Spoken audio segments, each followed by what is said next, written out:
I was sitting in the cold, sterile hallway of the hospital, staring at a text message that simply read, "Your test results are ready. Please come in." My fingers trembled as I reread it for what must have been the 100th time, my mind already racing through worst-case scenarios. Illness. Bills. Time running out. Everything I had worked so hard to build suddenly felt fragile, like it could collapse with a single word from a doctor I hadn't even met yet. And then my phone rang. It wasn't the hospital. It was my CEO.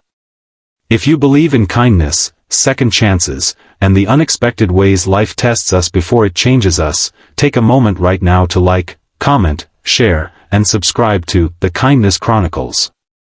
Because stories like this don't just entertain, they remind us what it means to be human.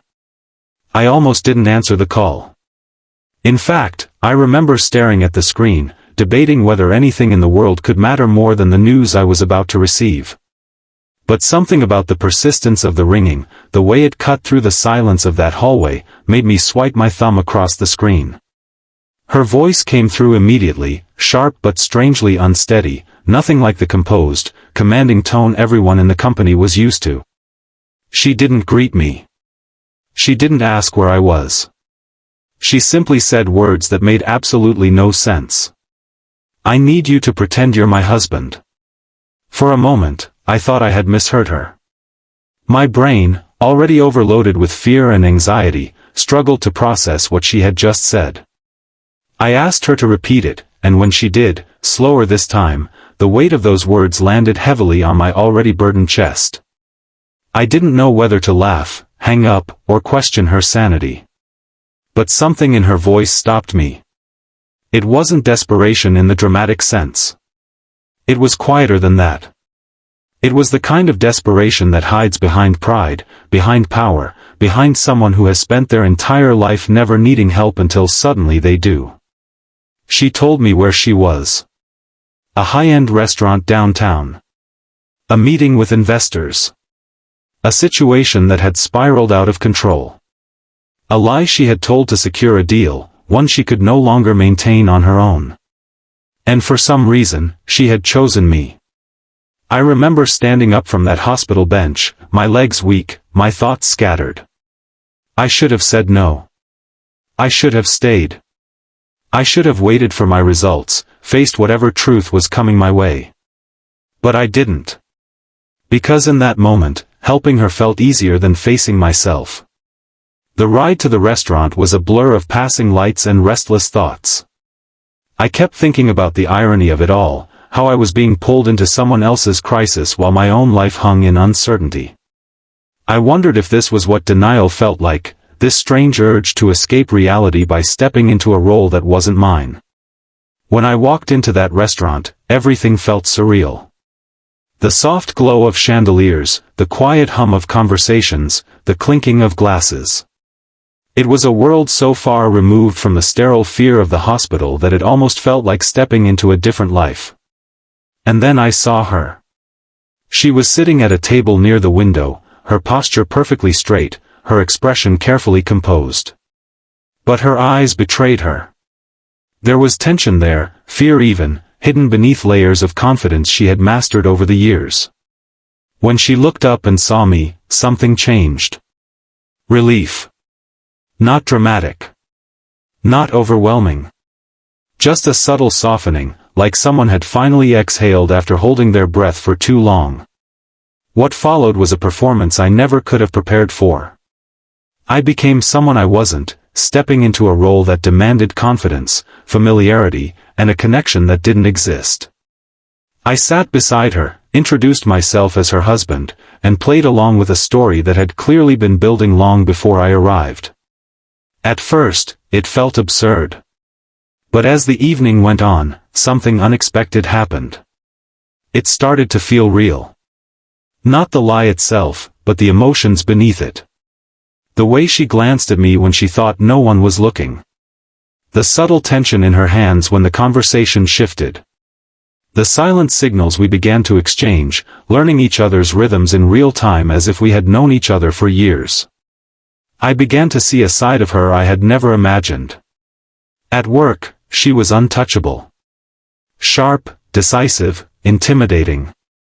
The kind of leader people respected but never truly knew. But here, in the quiet moments between conversations, I saw vulnerability. I saw someone who was carrying more than just the weight of a company.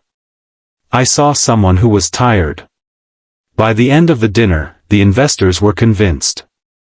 The deal was saved. The lie had worked. But something had shifted. As we walked out of the restaurant together, the night air felt heavier than it should have. Neither of us spoke at first. There was an unspoken understanding that what had just happened wasn't something we could easily return from. Finally, she broke the silence. Not with gratitude. Not with relief. But with a question.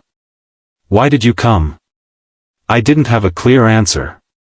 Maybe it was because I needed a distraction. Maybe it was because, despite everything, I believed in helping people even when it didn't make sense. Or maybe, deep down, I saw something in her that reminded me of myself. Lost, but pretending not to be. That's when I remembered the hospital. The test results. The reality I had left behind. My chest tightened as the weight of it all came rushing back.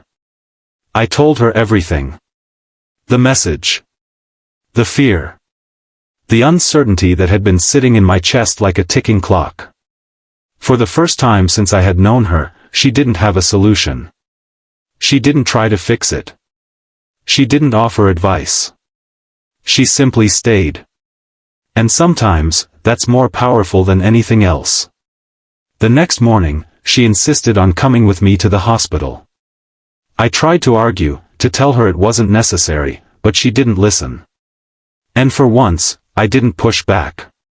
Sitting in that same hallway, the one I had left behind the day before, everything felt different. The fear was still there, but it wasn't as suffocating. Because I wasn't alone. When the doctor finally called my name, my heart felt like it might stop. Every step toward that office felt heavier than the last, every breath harder to take. The results were not what I had feared. But they weren't simple either. It wasn't a life-ending diagnosis. It wasn't the worst-case scenario my mind had imagined over and over again. But it was serious. It was something that would require time, treatment, and a complete shift in how I lived my life. For a moment, I didn't know how to feel. Relief and fear collided inside me, leaving me standing there in silence as the doctor explained what came next. When I walked out of that office, she was there. Waiting. Just like I had been waiting the day before. And in that moment, something clicked. Life doesn't wait for you to be ready. It doesn't pause when you're afraid. It throws you into situations you never expected, asks you to play roles you never prepared for, and somehow, in the middle of all that chaos, it gives you exactly what you need. Not what you planned. But what you need. Over the next few weeks, our lives became strangely intertwined. What started as a lie turned into something real, not in the way people might expect, but in the way that matters most. We showed up for each other. Through appointments, through long nights, through moments of doubt and quiet victories. The lines between what was pretend and what was real slowly faded, replaced by something deeper. Understanding. Connection. Trust. She began to change too. The walls she had built over years of independence and control started to crack. Not all at once, not dramatically, but in small, meaningful ways.